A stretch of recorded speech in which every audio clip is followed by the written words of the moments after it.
আপনি কি জানেন একটি ব্র্যান্ড তৈরি হওয়ার পেছনে অন্যতম প্রধান একটি হাতিয়ার হিসাবে কাজ করে গুডউইল? ভাইজান, যদি আপনি বিজনেস করতে চান এবং সেই ফিল্ডে নিজের বিজনেসকে ব্র্যান্ড হিসেবে তৈরি করতে চান, তবে অবশ্যই কেবলমাত্র গুডউইলের খাতিরে আপনার পণ্যটি নিয়ে অন্য একটি নতুন পণ্য দেওয়া কিংবা টাকা ফেরত দিয়ে দেওয়া উচিত।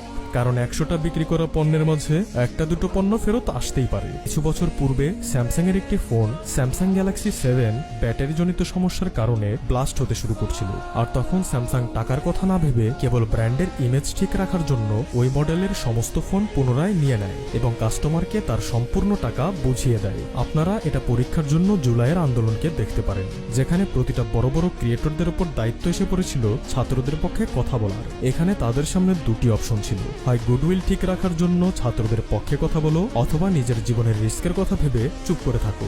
বেশিরভাগ ক্রিয়েটররাই ওই সময় গুডউইলকেই বেছে নিয়েছেন, সেটা দায়িত্ববোধ থেকে হোক বা ইমোশন থেকে। আর যারা ওই সময় নিজের জীবনের পরোয়া করেছে, তাদের পরিস্থিতি বর্তমানে তৌহিদ আফ্রিদির মতো হয়ে গেছে, যিনি অন্যের বিয়ের ব্লগ বানিয়ে নিজের চ্যানেলে আপলোড করলেও নিজের বিয়ের ব্লগটাই আপলোড করতে পারেননি।